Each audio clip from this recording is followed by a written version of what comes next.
पाकिस्तान से और पीसीबी वालों से बस इतना ही कहना है क्या? हाँ भाई, आगे स्वाद।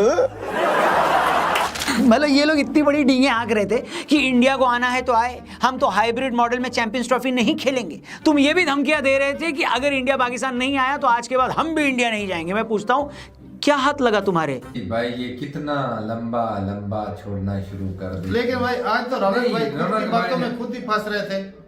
अब वो तो भाई गिनवा रहे थे, बेनजीर भुट्टो पे अटैक हो जाता है, प्राइम मिनिस्टर इमरान खान पे अटैक हो जाता है, ऐसे ही। तो मैंने ना उसको रोका, पहले मैंने 2 दफा सुना, मैंने उसको देखा कि यार क्या मतलब आज से इंडिया की बॉलीवुड मूवीज में जो चीजें बोली जाती थी कि अगर आप लोग सुधरोगे नहीं, हमारी सरकार के बारे में बोला जाता था कि अगर आप सुधरोगे नहीं तो अपने लक्षण जो है वो ठीक नहीं करोगे तो तुम कटोरा लेकर भीख मांगते फिरोगे, तुम्हें कोई भीख नहीं देगा। नमस्कार दोस्तों, लॉजिक रेप चैनल के एक और वीडियो में आप सभी का स्वागत है। तो दोस्तों आज हम जो वीडियो देखने वाले हैं वो है आरजे रौनक की। और भाई सुनने में आ रहा है कि चैंपियंस ट्रॉफी हाइब्रिड मॉडल पे जो है वो राजी हो गया है पाकिस्तान। और सुनने में ये भी आ रहा है इंडिया ने भी राजी कर लिया है कि 3 साल ठीक है, हमारे यहाँ जो भी आईसीसी टूर्नामेंट होगा उसमें मतलब कि पाकिस्तान नहीं आएगा, लेकिन आने वाले टाइम पे देखते हैं क्या होता है। लेकिन फिलहाल ये आरजे रौनक की वीडियो देखते हैं। और वीडियो में भाई आप लोगों को पता है कि पाकिस्तान और चैंपियंस ट्रॉफी और इंडिया बीसीसीआई आईसीसी आजकल इन्हीं की दबा के न्यूज़ चल रही है, भर भर के जो है इनके बहुत सारे मैटर्स आ रहे हैं, बहुत सारी न्यूज़ आ रही हैं। लेकिन हालांकि अभी ऑफिशियली कोई नोटिफिकेशन नहीं आया है, ना शेड्यूल जारी हुआ है। तो देखते हैं वीडियो। और वीडियो देखने का बस एक ही पर्पज है कि मज़ा आता है। और पाकिस्तान की इसमें मतलब कि आरजे रौनक हैं, गौरव मेजर और गौरव आर्या हैं, और बहुत सारे हमारे इंडियन यूट्यूबर हैं जो कि इनकी भर भर के बेइज्जती करते हैं और फैक्ट्स भी बताते हैं इससे रिलेटेड। तो इसीलिए ये वीडियो देखने का मज़ा आता है। और मैं सब देखने में भाई और मज़ा आता है क्योंकि इनका सारा इकट्ठा देखने को रिएक्शन मिलता है। तो शुरू करते हैं वीडियो। और वीडियो शुरू करने से पहले चैनल को सब्सक्राइब नहीं किया तो कर लेना और बेल आइकन प्रेस कर देना ताकि मेरी वीडियो आप लोगों को मिलती रहे। तो करते हैं वीडियो स्टार्ट और मिलते हैं वीडियो के एंड में। पाकिस्तान से और पीसीबी वालों से बस इतना ही कहना है क्या? हाँ भाई, आगे स्वाद। मतलब ये लोग इतनी बड़ी डींगे हाँक रहे थे कि इंडिया को आना है तो आए, हम तो हाइब्रिड मॉडल में चैंपियंस ट्रॉफी नहीं खेलेंगे। तुम ये भी धमकियां दे रहे थे कि अगर इंडिया पाकिस्तान नहीं आया तो आज के बाद हम भी इंडिया नहीं जाएंगे। मैं पूछता हूं, क्या हाथ लगा तुम्हारे? लसन तो छीलो बैठ के इसको। ओ भाई मारो, मुझे मारो। जग मारकर ये लोग हाइब्रिड मॉडल के लिए भी तैयार हो गए। इंडिया ने भी इन्हें कुछ लिखकर नहीं दिया। हुआ वही जो तुम्हारे अब्बा हुजूर यानी इंडिया वाले शुरू से कह रहे थे। तुमने बेइज्जती भी करवाई, दुनिया के सामने जलील भी हुए और अब नाक रगड़कर सारी बातें भी वही वाली मानी जो हम पहले दिन से कह रहे थे। No means no. इसलिए सयाने लोग कह गए कि जब पिछवाड़े में नहीं था गूदा तो फिर बाप से भिड़ने काहे को कूदा। मतलब जब खुद नया कच्चा खरीदने की औकात ना हो ना तो दूसरों के रेशमी पर्दों के डिजाइन का मजाक नहीं उड़ाना चाहिए। मुझे पता है तुम पाकिस्तानियों को बहुत बुरा लग रहा है, लगना भी चाहिए, मगर यार थोड़ा प्रैक्टिकल होकर सोचोगे तो अपने आप तुम्हारी भटकी हुई अकल ठिकाने पर आ जाएगी। अब जरा सुनो, ध्यान से सुनना। जब हम तुम्हें शुरू से कह रहे थे कि भाई हम पाकिस्तान नहीं आ सकते क्योंकि वहां पर हमारी जान को खतरा है, तो तुम्हें समझ नहीं आ रहा था क्या पाकिस्तान में इससे पहले कभी खिलाड़ियों पर हमले नहीं हुए थे क्या? सच तो यह है कि पाकिस्तान दुनिया में इकलौती ऐसी कंट्री है जहां पर 1-2 बार नहीं कई बार टूरिंग टीम पर हमले हुए हैं। 1989 में जब इंडियन टीम पाकिस्तान के दौरे पर थी तो कराची टेस्ट के दौरान एक दर्शक ने श्रीकांत पर हमला कर दिया था। उस हमले में श्रीकांत घायल हो गए थे। इसी तरह 2009 में जब श्रीलंका की टीम पाकिस्तान आई हुई थी तो दूसरे टेस्ट से पहले लंकाई टीम की बस पर आतंकवादियों ने हमला कर दिया था। उस हमले में 6 पुलिस वाले मारे गए थे। हमले के 10 साल बाद तक तो कोई बड़ी टीम पाकिस्तान आई भी नहीं। कुछ साल पहले तुम्हारे former prime minister Benazir Bhutto की सरेआम किसी ने हत्या कर दी थी। तुम्हारे एक और फॉर्मर प्राइम मिनिस्टर आज जेल में बंद है, उन्हें भी डर है कि उनकी भी हत्या हो सकती है। तुम्हारे ही डॉन अखबार की रिपोर्ट है कि अकेले नवंबर महीने में खैबर पख्तूनख्वा में 50 टेररिस्ट अटैक हुए जिनमें 250 से ज्यादा लोग मारे गए। अब तुम ही बताओ, क्या इस माहौल में हम अपनी टीम को पाकिस्तान खेलने भेज दें? नहीं। आज पीसीबी के स्पोक्सपर्सन बोल रहे हैं कि इंग्लैंड, ऑस्ट्रेलिया और न्यूजीलैंड की टीमें भी तो आ रही हैं पाकिस्तान। क्या उनकी टीमों का जान का खतरा नहीं है? अरे चचा, हमें किसी से क्या लेना देना। वैसे भी तुम्हारे आतंकी 26/11 का अटैक करने भारत आए थे ना, ऑस्ट्रेलिया और इंग्लैंड तो नहीं गए थे। बताओ। 26/11 हमले की बात हुई है तो उस हमले के दौरान एनएसजी ने एक ऑपरेशन चलाकर कैसे टेररिस्ट को मार गिराया, इसके ऊपर एक जबरदस्त पॉडकास्ट हमने किया है लेफ्टिनेंट कर्नल संदीप सेन के साथ। इस बातचीत को जरूर देखिएगा, डिस्क्रिप्शन में इस पॉडकास्ट का लिंक दिया है। वीडियो में आगे बढ़ते हैं। तो जैसे कि मैंने कहा, पीसीबी वाले बोल रहे हैं कि इंग्लैंड, ऑस्ट्रेलिया और न्यूजीलैंड की टीमें भी तो आ रही है पाकिस्तान खेलने, क्या उनकी टीमों को जान का खतरा नहीं है? हमने यही कहा भैया उनसे हमको क्या लेना देना, 26/11 का अटैक करने आपके यहां से आतंकी भारत आए थे ना, ऑस्ट्रेलिया इंग्लैंड तो गए नहीं थे। आज इमरान खान की पार्टी के कार्यकर्ता पूरे पाकिस्तान की सड़कों पर उत्पात मचाए हुए हैं। हर कोई जानता है कि इमरान खान भारत के खिलाफ लोगों की भावनाएं भड़काकर ही पाकिस्तान के प्रधानमंत्री बने थे। पाकिस्तान की फौज और पुलिस मिलकर इमरान के सपोर्टर्स को कंट्रोल नहीं कर पा रही है। कौन जानता है कि क्या इन्हीं में से कोई सिरफिरा चैंपियंस ट्रॉफी के टाइम इंडियन टीम पर अटैक कर देता? तो मैं कह रहा हूं तुम एक सेकंड के लिए सोच कर देखो, अगर इंडियन टीम पाकिस्तान आ जाती है और किसी एक इंडियन खिलाड़ी को खरोच भी आ जाती तो उसके बाद क्या हश्र होता पाकिस्तान का? चैंपियंस ट्रॉफी छोड़ो, जिंदगी भर कोई टीम तुम्हारे यहां खेलने नहीं आती, सारी दुनिया में तुम्हारी थू-थू होती। हो सकता है उस हमले के बाद आईसीसी ही पाकिस्तान की टीम को बैन कर देता। अब तुम ही बताओ, तुम्हें इन दोनों में से क्या चुनना था? क्या तुम ये चाहते हो कि हम तुम्हारी फर्जी ईगो के लिए, जिसकी बाजार में 2 कौड़ी की भी इज्जत नहीं है, उसके चक्कर में हमारे हजारों करोड़ के जो प्लेयर्स हैं उनको पाकिस्तान भेजकर उनकी जान खतरे में डाल दें क्या? या तुम्हारे लिए ये बेटर है कि इंडियन टीम चुपचाप न्यूट्रल वेन्यू पर तुम्हारे साथ खेले और तुम इसे अपनी किस्मत मानकर एक्सेप्ट कर लो और ये सोचकर खुश हो जाओ कि चलो भैया चैंपियंस ट्रॉफी तो पाकिस्तान में ही हो रही है? मुझे पता है तुम इस बात पर ज्यादा फड़फड़ा रहे हो कि हम भी तो वर्ल्ड कप खेलने इंडिया आए थे, तो इंडिया वाले क्यों चैंपियंस ट्रॉफी खेलने पाकिस्तान नहीं आते? भाई तुम इसलिए आए थे क्योंकि इंडिया में हर दूसरे दिन पाकिस्तान की तरह आतंकी हमले नहीं होते फिरते। तुम्हारी सरकार को सेफ लगा, तुम्हारे बोर्ड को सेफ लगा, तभी तुम लोग आए। हमारी सरकार को नहीं लग रहा तो हम नहीं आ रहे, सिंपल। तुम ये काहे को नहीं समझते कि अगर कोई चुन्नीलाल अंबानी जी के बुलाने पर उनके घर चला जाए तो ये चुन्नीलाल की किस्मत है ना कि अंबानी जी ने उसे बुलाया। लेकिन अगर चुन्नीलाल ये बोलने लगे कि हाँ अंबानी जी आपके बुलाने पे मैं आपके यहाँ आया तो आपको भी आना पड़ेगा, तो ये तो भैया चुन्नीलाल की बेवकूफी हुई ना? नहीं बताने की जरूरत नहीं कि बीसीसीआई और पीसीबी के केस में पाकिस्तानी चुन्नीलाल है और बीसीसीआई अंबानी जी। भाई हमारे खिलाड़ियों के स्टेक्स बहुत हाई हैं, उनके ऊपर बहुत कुछ दांव पर लगा है। जितनी पीसीबी की टोटल वर्थ नहीं है ना, उससे ज्यादा महंगी तो आईपीएल की एक फ्रेंचाइजी है। पीसीबी की टोटल नेटवर्थ $50 मिलियन नहीं है, उससे दुगनी कीमत तो भैया चेन्नई की है। अब मैंने चेन्नई क्यों बोला? थला फॉर अ रीजन। पाकिस्तान आज आईएमएफ और वर्ल्ड बैंक जैसी संस्थाओं से $1-1 बिलियन की भीख मांग रहा है और यहां हमारा आईपीएल ही अकेले $13 बिलियन का है। मतलब जितना पीएसएल का बजट नहीं है उससे ज्यादा कीमत तो अकेले ऋषभ पंत की है। और तुम्हारी ये औकात कि तुम हमसे सवाल पूछ रहे हो हैं? अबे साले। मतलब बॉस दुनिया ना पैसे से चलती है, गीदड़ भपकियों से नहीं चलती। नहीं समझे तो एक और एग्जांपल देकर समझाता हूं। ब्रिक्स देशों ने जब ये कहा कि हम आपसी ट्रेड में अमेरिकी डॉलर की बजाय कोई और करेंसी यूज करेंगे तो डोनाल्ड ट्रंप ने इन देशों को सीधे ही धमकी दे दी। ट्रंप ने कहा कि ना बेटा ना, अगर ऐसा सोच भी लिया तो अमेरिका में धंधा करने घुसने नहीं दूंगा। अब ब्रिक्स देशों में तो भारत भी है, बुरा तो हमें भी लगना चाहिए था, लेकिन अमेरिका आज इतनी बड़ी ताकत है तो हम उससे क्यों भिड़े? बताओ, अमेरिका ने अगर भारतीय कंपनियों को बोल दिया कि बेटा तुम अमेरिका में धंधा नहीं करोगे या मैं तुम पर 100% टैरिफ लगा दूंगा, तो कहां जाएंगे हम? लाइफ में इंसान को प्रैक्टिकल भी होना पड़ता है ब्रो। दूसरी बात तुम ये भी समझ लो कि आज इंडिया की टीम अगर पाकिस्तान नहीं जाती तो इसकी सीधी सी वजह है 26/11 का अटैक। वरना 2008 के नवंबर महीने में वो हमला हुआ था, उससे पहले तो इंडियन टीम पाकिस्तान भी जाती थी। और सच तो ये कि 2008 की उस आईपीएल में पाकिस्तानी प्लेयर्स भी आईपीएल में खेल रहे थे।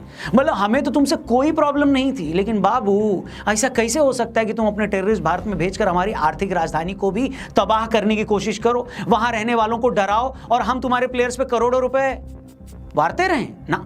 और बात सिर्फ हमले की भी नहीं थी, उस हमले के बाद भी तुमने 26/11 अटैक करने वालों पर पाकिस्तान में कोई एक्शन नहीं लिया। वो लोग आज भी पाकिस्तान में खुले सांड की तरह घूम रहे हैं। इसके बाद भी तुमने 2010 में पुणे की जर्मन बेकरी पर हमला करवाया, 2013 में हैदराबाद के दिलसुख नगर में ट्विन ब्लास्ट करवाए जिसमें 18 लोग मारे गए। फिर तुमने 2016 के पठानकोट एयरबेस पर हमला करवाया, फिर 2019 में पुलवामा अटैक। वो तो पुलवामा के बाद हमने पाकिस्तान में घुसकर सर्जिकल स्ट्राइक कर दी तो तुम लोग थोड़ा रुक गए, वरना तो तुम आज भी हर दूसरे दिन इंडिया में हमला कर रहे होते। मतलब तुम तो 16 सालों में रत्ती भर नहीं बदले और तुम हमसे चाहते हो कि हम अपनी टीम तुम्हारे मुल्क में भेज दें हैं? अबे साले। जिस जाकिर नाइक को भारत सरकार ने भगोड़ा घोषित कर रखा है, तुम उसी जाकिर नालायक को अपने यहाँ स्टेट गेस्ट बनाकर बुलाते हो, पाकिस्तान के अलग अलग शहरों में घुमाकर उसका प्रोग्राम रखवाते हो और फिर तुम सोचते हो कि हिंदुस्तान तुम पर भरोसा क्यों नहीं करता। कौन नहीं जानता कि तुम करतारपुर कॉरिडोर के थ्रू भारत में खालिस्तानी मूवमेंट को हवा देते हो। तुम हर बार यूएन के स्टेज पर जाकर कश्मीर का राग अलापते हो। आज बांग्लादेश में मोहम्मद यूनुस की सरकार बनी है तो तुमसे हमदर्दी रखने वाले जमाते इस्लामी के लोग वहां हिंदुओं पर जुल्म कर रहे हैं और फिर तुम हमसे पूछते हो कि तुम्हारा क्या कसूर है? अबे साले। और हेलो, क्या बोल रहे थे तुम कि इंडिया को अगर पाकिस्तान नहीं आना है तो कोई बात नहीं, हम उसके बिना ही चैंपियंस ट्रॉफी करवा लेंगे। बोलने से पहले सोच तो लो कि क्या बोल रहे हो। चैंपियंस ट्रॉफी हो पाकिस्तान में रही है, मगर वो आईसीसी का टूर्नामेंट है। किसी टूर्नामेंट की भी 80% से ज्यादा कमाई बीसीसीआई से आती है। और आंकड़े देकर समझना तो समझा देता हूं, 2024 से 27 के हर आईसीसी सर्कल में आईसीसी को हर साल $600 मिलियन की कमाई होगी। इस कमाई में अकेले 40% यानी $240 मिलियन के करीब बीसीसीआई को मिलेगा। और जानते हो पाकिस्तान को कितना मिलेगा? सिर्फ 6.5% यानी $34.5 मिलियन ओनली। और ये भी समझ लो कि इस कमाई में से आईसीसी बीसीसीआई को शेयर नहीं देता, बीसीसीआई आईसीसी को ये पैसा कमा कर देता है और पीसीबी जैसे टुच्चे बोर्ड उसकी खैरात पर पलते हैं। और तुम कहते हो कि इंडिया को नहीं आना तो मत आओ, हम ऐसे ही खेल लेंगे। अबे साले, पहले आईसीसी वालों से तो पूछ लो कि उनकी इतनी हिम्मत है कि वो बिना बीसीसीआई के टूर्नामेंट करवा सके। और ये सारी बातें बोलते हुए मैं कोई धौंस नहीं दिखा रहा हूं, हम तो किसी को धौंस दिखाते ही नहीं है। तुम्हारे सोशल मीडिया पर कुछ जाहिल लोग बोल रहे थे कि बीसीसीआई इसलिए पाकिस्तान नहीं आती क्योंकि उसे बीजेपी नहीं आने देती। इंडियन टीम पाकिस्तान जाएगी तो ये उसके एंटी मुस्लिम स्टैंड को सूट नहीं करेगा। तुम लोग यार मतलब कितने जाहिल हो बे। अगर बात हिंदू मुस्लिम की होती तो क्यों इस बार अफगानिस्तान के 7 प्लेयर्स को फ्रेंचाइजीज खिला रही होती आईपीएल में? बात एंटी मुस्लिम होने की है ही नहीं, क्योंकि अफगानी प्लेयर्स को इंडिया में कितना प्यार मिलता है बताइए। तुम लोग खुद को मुसलमानों का सगा बताते हो, तुम ही ये बताओ कि क्यों अफगानी तुम्हें ही इतना गाली देते हैं? मतलब तुम लोग कब अपनी नजर पे लगा ये हिंदू मुस्लिम का चश्मा उतारोगे? हमें किसी खिलाड़ी के हिंदू मुस्लिम होने से कोई लेना देना ही नहीं है। हमें लेना देना है उस देश की हुकूमत से, वहां की पॉलिटिक्स से।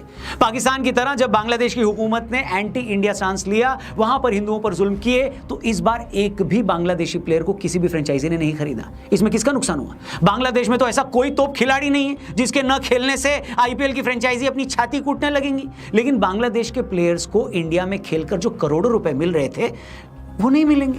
बांग्लादेश की जनता जो आईपीएल जैसे बड़े टूर्नामेंट में अपने प्लेयर्स को चीयर करती थी, उसके हाथ से वो सुख निकल गया है। भाई तुम हमारे खिलाफ बदमाशी करोगे तो हम भी तो अपनी सॉफ्ट पावर का इस्तेमाल करेंगे कि नहीं करेंगे? अभी सॉफ्ट पावर का इस्तेमाल किया है, जरूरत पड़ी तो आगे भी जा सकते हैं। मगर ये ध्यान रखो कि क्रिकेट के मामले में हमसे बदतमीजी ना, बिल्कुल ना। तुम्हें तो उल्टा शुक्र मनाना चाहिए कि जैसा इंडियन क्रिकेट टीम 10 सालों से खेल रही है, हमने तुम्हारा बॉयकॉट कर रखा है। वरना तो तुम्हारी हर साल वो धुलाई होती कि तुम लोग याद रखते। फिर तो तुम्हारा एक आध प्लेयर ही इंडिया में बम ब्लास्ट करके उसकी जिम्मेदारी ले लेता, ताकि पाकिस्तान और इंडिया का क्रिकेट ही क्या हो जाए राहुल जी, खत्म। अपने फॉर्मर पीएम को तो तुम जेल में डाल देते हो, बेनजीर भुट्टो की हत्या करवा देते हो, नवाज शरीफ इतने साल से देश से बाहर रह रहे हैं, न तो तुमसे खैबर पख्तूनख्वा संभल रहा है, न ही नॉर्थ वेस्ट फ्रंटियर, और न ही पीओके संभाला जा रहा है। और तुम बात करते हो बराबरी की सलूक की। अबे साले, हम तुमसे बराबरी का व्यवहार करेंगे? अरे पहले तुम जाकर अपनी आवाम के साथ बराबरी का व्यवहार करो, अपने नेताओं के साथ बराबरी का सलूक करना सीख लो। जिस दिन तुम्हें ये सारी बात समझ में आ जाएगी, तुम ये भी जान जाओगे कि हिंदुस्तान को तुमसे प्रॉब्लम क्या है, तकलीफ क्या है। अब जाओ यहाँ से यार, इतना टाइम नहीं मेरे पास। जो 3 स्टेडियम तुमने अभी तक नहीं बनाए हैं ना, उस पर जाके प्लास्टर करो, वरना ऐसा ना हो कि पूरी की पूरी चैंपियंस ट्रॉफी ही पाकिस्तान से शिफ्ट हो जाए और तुम्हें ही इंडिया आना पड़ जाए। बाकी हेलो दोस्तों, हेलो, आपकी इस मामले पर क्या सोच है? क्या आप भी पाकिस्तान की शान में 2 शब्द कहना चाहते हैं? कमेंट बॉक्स खुला हुआ है, उसके दरवाजे खुले हुए हैं। सबसे अच्छे कमेंट्स को मैं खुद लाइक करूंगा। देखते हैं आपकी आज क्रिएटिविटी क्या दिखाते हो आप कमेंट बॉक्स में। बाकी आज की वीडियो में इतना ही। चैनल को सब्सक्राइब करके जाइएगा। अपना ख्याल रखिए, जल्दी मिलते हैं। Thank you for watching. जय हिंद, वंदे मातरम। वीडियो खत्म हो गई भाई। हैवरेट मॉडल होना है पहले दिन से भाई। मैं तो यही चिल्ला के बोल रहा था कि थोड़ी सी मार रहा था। भनक नहीं पड़ती भाई, ये कितना लंबा लंबा छोड़ना शुरू कर दे। लेकिन भाई आज तो रौनक नहीं, भाई खुद रौनक की बातों भाई में खुद ही फंस रहे थे। अब वो तो भाई गिनवा रहे थे, बेनजीर भुट्टो पे अटैक हो जाता है, प्राइम मिनिस्टर इमरान खान पे अटैक हो जाता है। तो भाई साहब, इंदिरा गांधी आपकी उस पे अटैक हुआ, राजीव गांधी पे अटैक हुआ, आपके महात्मा गांधी जो फादर ऑफ नेशन थे उस पे अटैक हुआ। उधर नहीं होते हैं। 26/11 खुद गिनवा रहे थे, बाला स्ट्राइक खुद बालाकोट खुद गिनवा रहे थे, उड़ी खुद गिनवाते ये हैं। बंदा क्या है उमर भाई? ये खुद तो इतनी सारा सच्ची बातें भाई साहब को कहने दो, रात का टाइम आपके बोलने दो। पार्लियामेंट पे अटैक हुए, आपने खुद गिनवाए। अब मणिपुर आज तक जल रहा है भाई। हमारे भी खैबर पख्तूनख्वा बलोचिस्तान में खराबी है, मानते हैं, लेकिन वो मणिपुर तो भाई आपका ही है स्टेट, उसमें यूनियन टेरिटरी है या स्टेट है जो भी है, वहां पर तो आज भी जल रहा है, वहां पे लोग मर रहे हैं। वो नजर नहीं ना। ओके, हाँ जी। आज गुस्से में थे थोड़े। हैं? गुस्से में थे आज। नहीं, गुस्से की बात नहीं है। एक्चुअली हमारी गवर्नमेंट ने अच्छा, हाल ही ये किया है, मुझे एक बात उनकी अच्छी लगी कि वो अवाम के ऊपर नहीं गए, वो गवर्नमेंट के ऊपर ये डेफिनेटली अवाम के ऊपर उनका क्या मतलब कर सकते हैं, लेकिन ये है कि जो गवर्नमेंट है वो सबके, आज हम इधर बैठ कर गवर्नमेंट को गालियां देते हैं, सही है। ठीक है, हम कहते हैं जी गवर्नमेंट ने ऐसे कर दिया, ऐसे कर दिया, ऐसे कर दिया, ठीक है, बेड़ा गर्क कर दिया। तो डेफिनेटली जब आप मैं ना कल एक वीडियो क्लिप देख रहा था, सनी देओल का क्लिप आया मेरे सामने, किसी फिल्म का क्लिप था जिसमें वो बोल रहा था कि तुम्हें भी कटोरा लेकर घूमते फिरोगे, भीख मांगोगे, भीख नहीं ऐसा मिलेगी, है, ऐसा कोई बिल्कुल। क्लिप ना वो शॉर्ट्स के ऊपर आ रहा था। ऐसे ही तो मैंने ना उसको रोका, पहले मैंने 2 दफा सुना।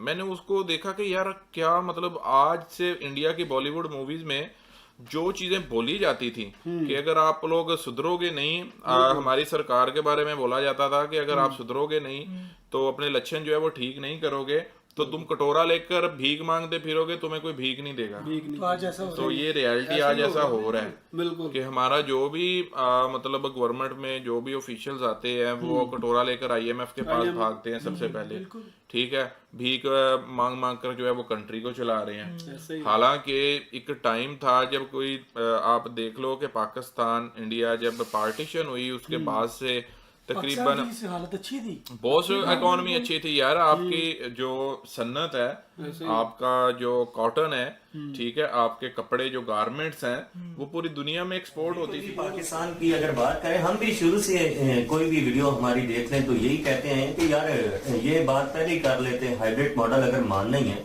तो इन चीजों को पहले ही मान लेते हैं, अभी जो मान रहे हैं। और इंडिया की अगर जो वैल्यू आरजे रौनक भाई भी बता रहे हैं वो जिस तरह से है उस तरह से पाकिस्तानी क्रिकेट बोर्ड की नहीं है।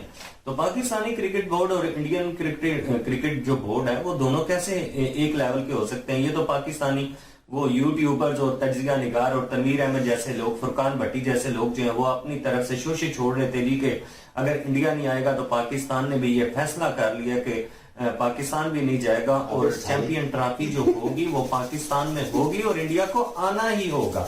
अब देखो ना, अपने ही मुंह से अपनी बेइज्जती करवाने के लिए अपने ही लिए आगे जो जाल बिछाया हुआ था उसी जाल में जा फंसे हैं और सारी बातें इंडिया की मानने के लिए तैयार हो चुकी हैं, जिसकी वजह से ना एक बहुत बड़ा रीजन है। और उन्होंने एक सही पॉइंट बताया है कि जो काफ़ी ज़्यादा ये एक पॉलिटिक्स की बात हो रही है। अब देखें कि एक यहाँ पर एंटी मुस्लिम वाला काम होता ना तो वो एक काफ़ी हद तक इनका जो एक ये बयानिया वो बिल्कुल गलत है। उनका जस्ट एक पॉइंट यही है कि एक पॉलिटिक्स है कि जो इन्होंने यहाँ पर काम किए हैं उनको ख़त्म करें और एक यहाँ पे कंट्रोल करें। तो टीम इंडिया आने को क्यों नहीं आएगी? उनकी कोई मजबूरी है कि वो कोई जानबूझकर आ रहे हैं? नहीं आ रहा है, मतलब यही उनका एक पॉइंट है। ऐसा कोई देश भी नहीं चाहता, तो यही रीज़न है। बाकी अब देखें कि जो एक यहाँ पर हालात बने हुए हैं, यहाँ तो ऐसा है कि जो एक कर जाता है उसका पता ही नहीं चलता, कि एक उसको पकड़ नहीं पाते कि ये इस बंदे ने एक अटैक किया, इस बंदे ने गलत किया तो उसको हम पकड़ लें या उसके साथ कुछ कर लें। अभी जितनी भी बातें थी, जितनी भी चीज़ें थी, आज उन बातों का खुलासा यही हुआ है कि जो भी डिमांड थी पाकिस्तान की वो नहीं मानेगी और जो डिमांड थी भारत की वो मान ली गई। वो क्या था, भारत ने कहा था कि हम पाकिस्तान खेलने नहीं आएंगे। उनके मीडिया पे ये बातें चली, उनके न्यूज़ चैनल पे ये बातें चली, सोशल मीडिया पे ये बातें हुई और फिर धीरे धीरे उनके बोर्ड ने भी कह दिया कि हम नहीं जाएंगे। और वही बात हुआ, वो एक ही मौक़िफ़ था कि हम पाकिस्तान नहीं जाएंगे। और पाकिस्तान के मौक़िफ़ यहाँ पे कितने ही बदल चुके हैं और वो कि इंडिया अगर यहाँ पे नहीं आएगा तो ना आए, हम उसके बगैर चैंपियंस ट्रॉफी कराएंगे, ऐसी बातें होती रहीं। और फिर कहा कि हम किसी भी हाइब्रिड मॉडल को एक्सेप्ट नहीं करेंगे जी, हम इंडिया के बगैर ही खेलेंगे। फिर कहा जी हम हाइब्रिड मॉडल को इसलिए एक्सेप्ट करेंगे कि हम भी अपने मैचेस हाइब्रिड मॉडल पर खेलेंगे कल को इंडिया के साथ। तो फिर अपना रेवेन्यू बढ़ाने की भी बातें हुई और आज पता चल रहा है कि वो सारी की सारी बातें रिजेक्ट कर दी गई हैं और बीसीसीआई ने उसमें कोई भी किसी भी अप्रूवल नहीं दिया। अब देखें कि क्या कर लेते हैं, क्या उखाड़ लेते हैं पीसीबी और क्या आप कर पाते हो। असल चीज़ तो यही है, देखें कमज़ोर और ताकतवर का खेल भी इतना नहीं है। खेल सिर्फ इतना ही है कि आप में थोड़ी सी गैरत और थोड़ी सी देशभक्ति भी होनी चाहिए। और तो ये थी गाइस आज की वीडियो और आरजे रौनक ने भाई बहुत डिटेल में समझाया है और जो बोल रहे थे कि वाकई में भाई पाकिस्तानियों को बुरा लगता है। और लेकिन ये भी रियलिटी है कि अगर इसको सही से सोचेंगे या सही फैक्ट पे अगर वो भी सोचे तो उनको पता चलेगा कि बात यहाँ है कि कोई पाकिस्तानी अवाम को तो बोलता नहीं है यहाँ से। जो ज़्यादातर पॉलिटिशियन और जो इनके मतलब कि टीवी डिबेट्स में इधर उधर की इंडिया के खिलाफ बोलते हैं उनके खिलाफ ही मतलब यहाँ से वीडियोस वगैरह बनाई जाती हैं। बाकी उसमें आवाम की क्या गलती है? आवाम यहाँ की भी गलत नहीं है, वहाँ की भी गलत मैं नहीं कह सकता कि हाँ कुछ लोग हैं कि जो मतलब कि टीवीज़ वगैरह पे, लेकिन अब उनकी भी गलती नहीं दे सकते क्योंकि वहाँ पे जो लोगों के अंदर सोच भरी गई है तो भाई जब जैसे कहते हैं उनका जो ऊपरी लेवल ऐसा है तो वो वही सिखाते हैं अपने आवाम को। लेकिन ये है कि चैंपियंस ट्रॉफी का जो सिलसिला चल रहा है उसमें तो अभी जैसे मैंने पहले भी बताया कि न्यूज़ निकल के आ रही है कि अभी ये एग्री हो गया है कि हाइब्रिड मॉडल पे होगी, और जो है अगले 3 साल इंडिया भी हाइब्रिड मॉडल पे ही, इंडिया में कोई वो टूर्नामेंट होगा तो पाकिस्तान भी इंडिया नहीं आएगा। लेकिन ये कहाँ तक सच है कहाँ तक नहीं, हालांकि इसका कोई ऑफिशियल नोटिफिकेशन अभी नहीं आया है आईसीसी की तरफ से। तो लेकिन ये है कि इस वीडियो में जो कि आरजे रौनक ने बताया, तो इसमें जो एक बंदा बोल रहा था कि आरजे रौनक ने खुद ही बता दिया कि उनके देश में क्या क्या हो रहा है। तो भाई 26/11 इंडिया ने नहीं कराया था, वो पाकिस्तान से करवाया गया था। जो पार्लियामेंट अटैक था वो पाकिस्तान से कराया गया था। जितने हमारे यहाँ टेररिस्ट अटैक हुए थे वो पाकिस्तान से कराए गए थे। और रह गई जो इंदिरा गांधी और उनकी राजीव गांधी की बात कर रहा था, तो वो भी मतलब कुछ इंदिरा गांधी का एक उससे लिंक था, जो कि मतलब हमारे यहाँ एक सिख दंगा हुआ था उससे रिलेटेड कुछ था। तो उससे कुछ मतलब बहुत ज़्यादा मुझे एक क्लियरिटी नहीं पता कि इंदिरा गांधी को ऐसे मतलब कुछ रीजन ऐसे था जिसके कारण उन्हें मारा गया था, और राजीव गांधी का श्रीलंका से कोई लिंक था तो उसके कारण उनको मारा गया था। तो ये जहाँ तक मैंने सुना है, हालांकि ये भाई मैं 100% श्योर नहीं हूँ उस बात से, लेकिन ये है कि मैंने स्टोरीज वगैरह या वीडियोस वगैरह में जो देखा है वहाँ पे यही बताया जाता है, थोड़ा बहुत मैंने सुना है इसके बारे में। तो हमारे यहाँ मतलब यहाँ जैसे तुम्हारे यहाँ है ना कि तुम्हारे यहाँ ही टेररिस्ट ग्रुप है और तुम्हारे पाकिस्तान के अंदर वो अटैक कर रहे हैं, वहाँ पे बम ब्लास्ट कर रहे हैं, तो हमारे यहाँ ऐसी कोई ग्रुप नहीं है। जो तुम मणिपुर की बात कर रहे हो, तो मणिपुर एक वो टेररिस्ट अटैक नहीं है, वो एक दंगा है, ठीक है, जो कि वहाँ चल रहा है। और वो मोस्टली स्टेटों में अभी हमारे यूपी में इंडिया के ऐसा हुआ था। मतलब ये तो छोटे मोटे दंगे चलते रहते हैं, लेकिन भाई इसको टेररिज्म से कंपेयर नहीं कर सकते। ये टेररिज्म नहीं है। ये जो है जहाँ इतना बड़ी आबादी वाला देश है तो यहाँ छोटी मोटी ऐसी घटनाएं होती रहती हैं, लेकिन इनके यहाँ पाकिस्तान में तो छोटा सा 22-25 करोड़ आवाम का एक मुल्क है जिसमें कि कितने सारे टेररिस्ट ग्रुप रहते हैं, और जो मास्टरमाइंड है 26/11 वगैरह के वो भी अभी वहीं है, हाफिज सईद वहीं पे है, ठीक है। तो इनके यहाँ बहुत सारे ग्रुप हैं। तो ये मतलब इंडिया से कंपेयर करना चाह रहे हैं कि इंडिया में और जो होता है वो टेररिस्ट अटैक, तो टेररिस्ट अटैक तो जो होते हैं भाई उसका लिंक कहीं ना कहीं पाकिस्तान से ही होता है, और तुम्हें प्रूफ भी दिया जाता है, लेकिन आज तक तुम्हारे यहाँ कोई कार्रवाई नहीं की गई। तो बाकी आप लोग भाई जैसा कि आरजे रौनक ने बोला है कि पाकिस्तान के बारे में उनके तारीफ के लिए 2 शब्द कमेंट में कर सकते हो, तो मैं भी देखता हूँ भाई कौन करता है। और वीडियो अगर आप लोगों को अच्छी लगी होगी तो लाइक और शेयर जरूर करना, और साथ में अभी तक चैनल को सब्सक्राइब नहीं किया तो कर लेना, और बेल आइकन प्रेस कर देना ताकि मेरी वीडियो आप लोगों को मिलती रहे। तो मिलेंगे नेक्स्ट वीडियो में, तब तक के लिए नमस्कार, जय हिंद। Audio Jungle.